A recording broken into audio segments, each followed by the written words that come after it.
Just can't get enough of that operations management stuff. In this segment, we're going to look at managing quality. What is quality? How do we know what quality is? How do we measure it? How do you know when you see it? Is it just the quality of the material? Is it put together well? One could argue in a broad sense, something is not good quality if people don't buy it, if the customer's not happy with it. It can be in leather, it can be gold, but if they don't like it and don't buy it, you haven't manufactured and created and distributed a quality product.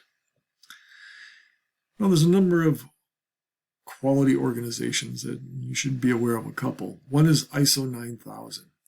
ISO is the International Standards Organization, and they set standards for everything from the internet to manufacturing things. They have a quality standard. I kind of have a jaded view of the ISO 9000 because I had to produce products that met the ISO 9000 quality metrics. And basically, it's not. It's basically a sham, I think, in my opinion. ISO 9000 says you have quality in your processes, but it says nothing about the quality of the product that you deliver. Whether it's a good product, whether people like it, whether it breaks down, it doesn't matter. It could break down, fall apart in three hours after getting the product, but it could still receive an ISO 9000 award. Malcolm Baldrige Awards, these are given by the government. Similar sorts of things. It's all about processes. Now businesses do a lot of things to try and get the ISO 9000 certification. You sometimes see it on trucks and stuff. And Malcolm Baldrige Award, prestige. But in the end, it doesn't mean anything. And I don't know that anybody really buys products because of these. But quality is important. Don't get me wrong. Quality is extremely important. You got to meet your competition. You can differentiate your product by having higher quality. And Japanese did that to the American car company back in the 60s and 70s.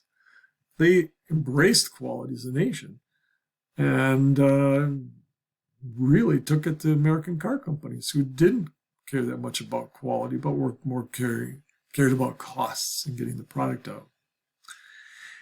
High quality products can still mean high productivity. And obviously what we want with quality is to reduce costs.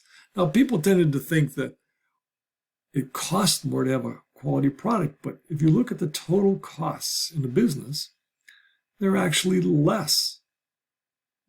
You can make money by having a high quality product. Your customers like it. Your customers will buy your product. You have fewer service calls, fewer warranty things, fewer returns. So overall, increasing quality can, even if the manufacturer of the product itself costs a little more, overall in the company, it reduces costs. And you're more profitable, which is what people want. There's a concept of total quality management, and that is basically what I just told you. If I'm just manufacturing, I worry about quality in one aspect. But I want to care about my sales. I want to care about my service department. I care about all those. So I may have to tell the manufacturing, yes, you're going to have to increase the cost of manufacture because as a corporation, we're going to have lower costs and higher revenues. That's why it requires top-level management.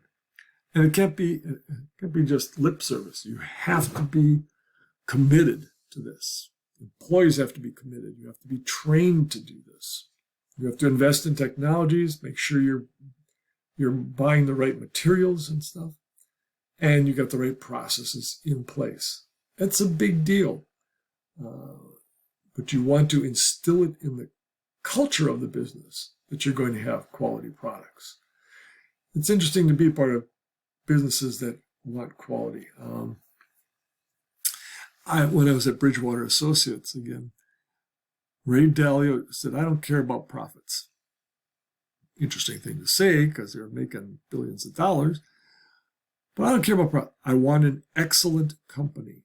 I want excellence in everything we do. And that was the corporate culture. Everything was excellent in what they did. From how the employees were treated to how the customers were treated, to the technologies that was used, everything, and the decisions clearly had to be excellent. But it's a culture thing. So in total quality management, there's tools that people use, like value added. Follow the work as it goes through the business and decide where's value getting added. Is something not adding value? Get rid of it. Streamline the process. Talked about benchmarking before. I want to compare myself. Buy competitors' products. Right? Take them apart. Take a look. What makes them tick? How does my products compare? Go visit competition. If you're the grocery store, how do they sell stuff? Where's their lighting? Where do they keep the refrigerated stuff? And this is back to buying the competitive products. Reverse engineer. Take them apart. See what they look like. Outsourcing can be a way to focus on quality, because if you outsource part of the business that's not core to what you're doing, you can focus on your core stuff. If my core stuff, take the college. Not always a good example, but in this case, okay. It can focus on education because it outsources the cafeteria. Doesn't have to worry about, do I have the right food and how many people are coming in and who's coming in, and then what do I do with the food if it spoils? That has nothing to do with education. And so the college can focus on education. So outsourcing can help quality. And good quality also improves the speed at which things get done. They found, for example, that the faster you perform a surgery, the faster the recovery time of the individual. That doesn't mean you rush through things, obviously, but the shorter the time that person spends in surgery, the higher and faster the recovery rate is. A way that people measure, and we have to measure when we control, is use statistical quality control. We sample. You can't measure every nail that comes out of a nail factory, but you sample it. And you have acceptance tests. We talked about those in terms of post-action control. How many errors, how many bad nails are we willing to accept? We can use statistics to determine that. If we sample 1,000 nails and we find X number of bad nails, we can have an idea of what our overall rate is to a high degree of statistical certainty, even if we're making millions of nails. So we talked about this before. Acceptance criteria. Those are control standards. It can be the features of the product, the performance of the product. Is it maintainable?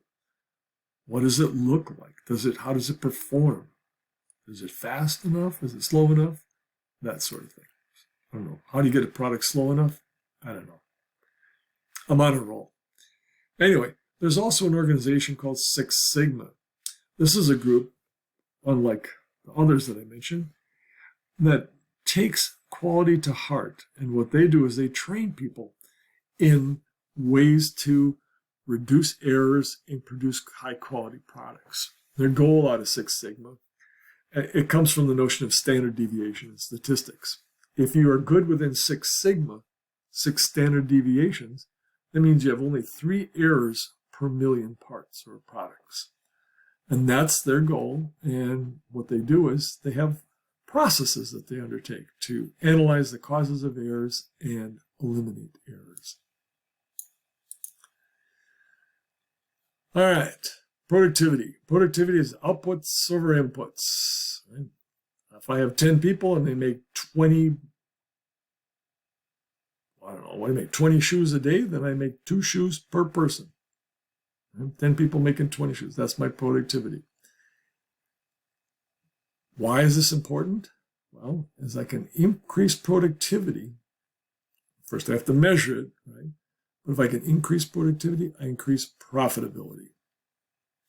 I increase profits, I can pay my people more, and the owners of the business make more. How do I do it? Well, I make new products. I design them so that they can be made well. I automate. That helps decrease my labor costs.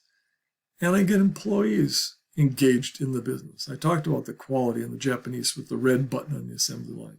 I train people. I make productivity. I make culture a part of the culture of a business.